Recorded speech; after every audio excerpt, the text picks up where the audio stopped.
Hi, folks. Chris Voss here from the ChrisVossShow.com, the ChrisVossShow.com. Hey, we're coming here with another great podcast we want to share with you.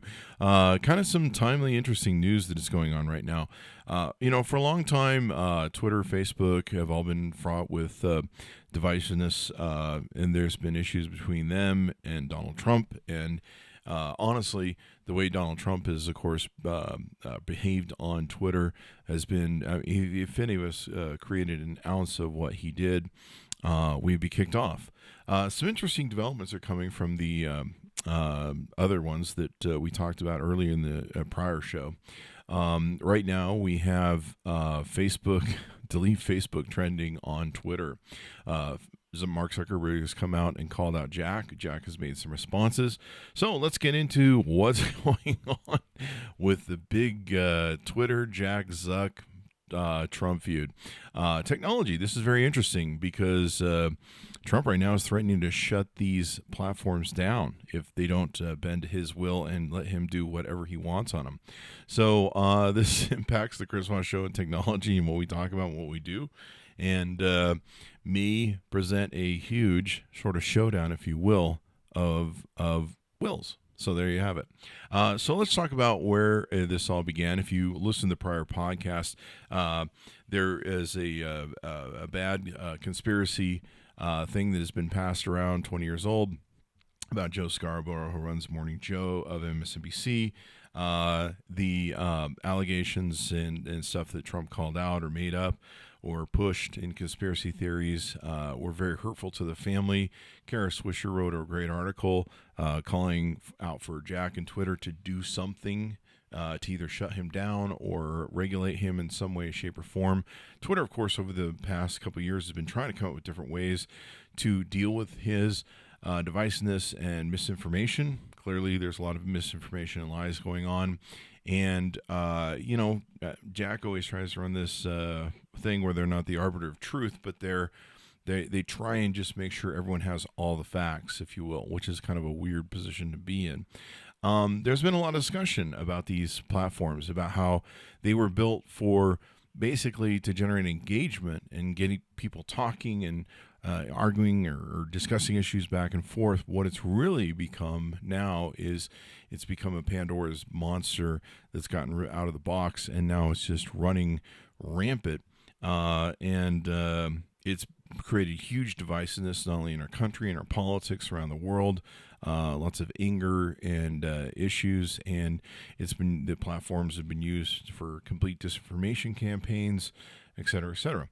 Truth is under fire and under attack more than ever. So if you listen to the podcast, I believe from yesterday, we talked about some of the details of this.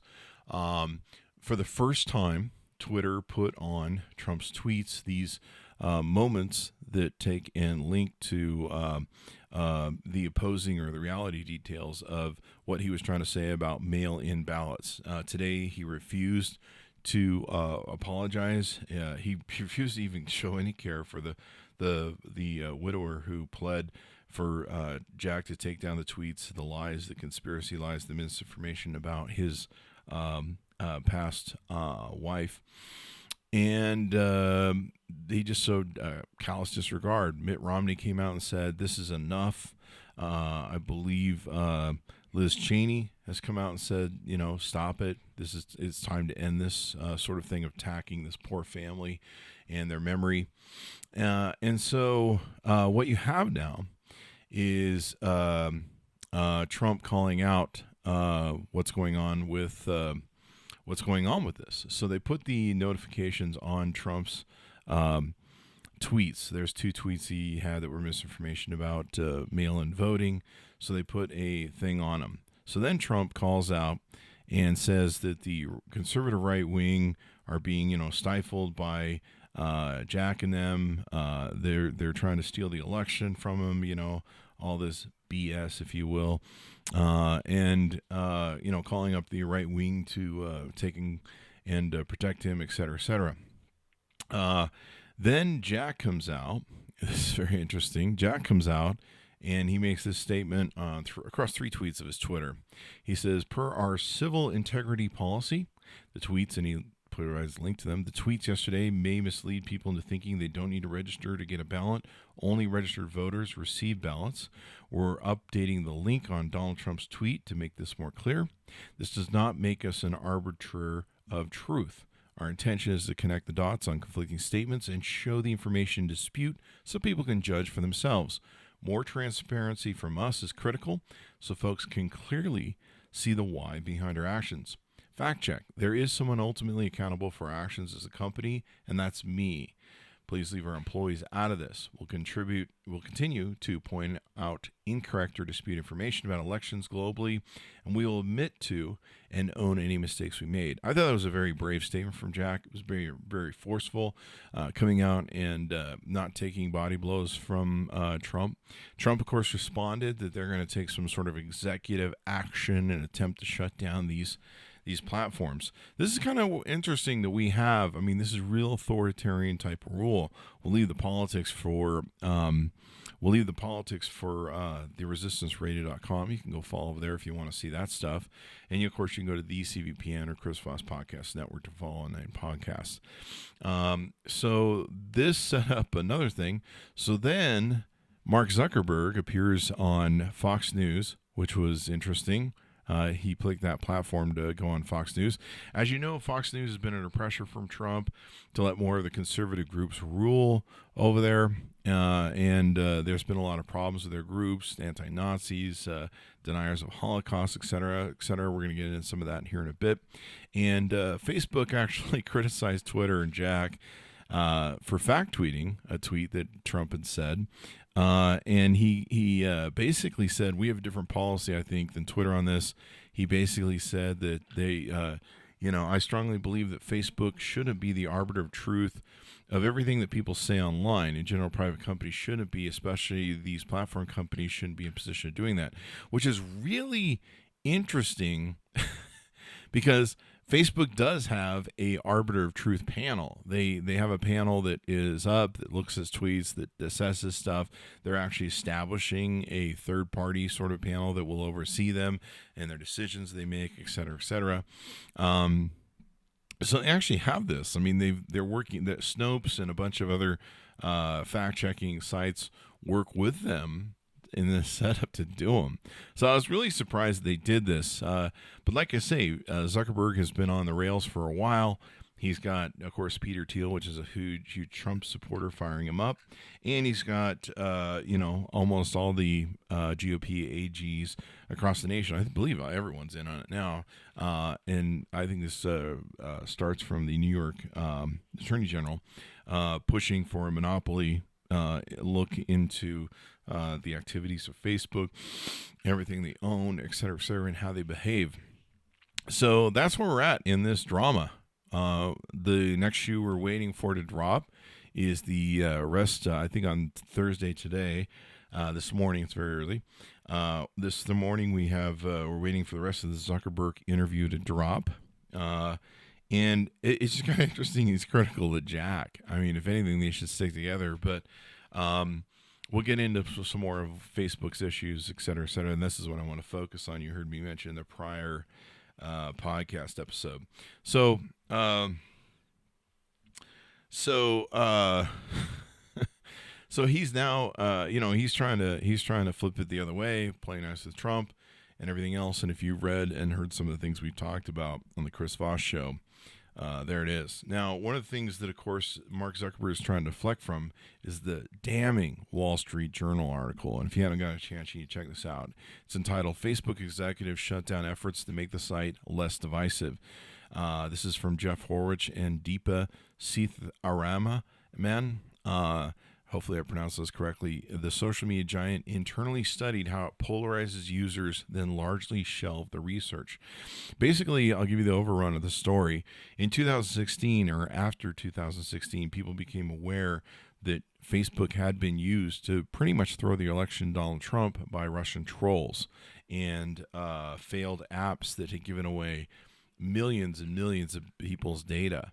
And it had been used to micro-target with that stolen data and just basically was abused. And so a lot of people felt horrified that they may have flipped an election to Donald Trump. And that was, of course, not the intent of the platform. That was not the intent of the people there. They were just trying to, have a social media website, making some money. And so they conduct all these internal studies, consultants, et cetera, et cetera. They had people come in. They looked at their platform's ability to aggravate polarization and tribal behavior and everything else. And more they talk about it. There were different meetings. There were different slide presentations that the Wall Street Journal had gotten a hold of. And pretty much basically what happened is Mark was initially concerned about sensationalism and polarization, but in the end, his interest was fleeting. Zuckerberg and other senior officials, according to the article, largely shelved the basic research, according to previously unreported internal documents and people familiar with the effort. And he weakened or blocked efforts to apply its conclusion to Facebook products. They felt that these were more paternalistic sort of issues, and they were maybe being overreaching. Keep in mind, here's the thing. Facebook doesn't make money by having a nice, calm platform where everyone gets along and goes, "Hi, how you doing today?" Because there's no real engagement in that. What it gets is when people are fighting, arguing, going back and forth, constantly logging in, constantly logging out, constantly making tons of comments, doing their social standings and et cetera, et cetera. But basically, they went through this whole thing, and they found that, according to a Pew Research Center study, 60% of Americans think the country's biggest tech companies are helping further divide the country, while only 11 people believe they are uniting it, according to a Gallup Night survey in March. So they went through the soul-searching period after 2016 and wondering if they messed up the world, and then finally they just went, well, fuck it. We don't care. We're a business. They had these Facebook groups that were swamped with conspiracies, racism, pro-Russian content, these groups that were Holocaust deniers and everything else. And Facebook wasn't willing to do any of it until they got called out in the media. Then they started shutting the groups down and regulating them. We've seen the mass slaughter come from like the incel groups of Facebook. We've seen the white nationalist killings from Facebook groups and everything else. All these different places that they've given dark harbor to. We saw the people who work for the national. I forget it's the group of people who take care of the immigrants when they cross into this country. The NHS, the National Health Services, whoever it is, the immigration services, basically they had a known private Facebook group where they're posting pictures of dead immigrants that had died in the Rio Grande River and stuff. And they were mocking them and talking about how and just basically racistly saying awful things to them about them, just subhuman basic data, if you will. So they talk about a lot of this, but basically how Facebook just said, fuck it.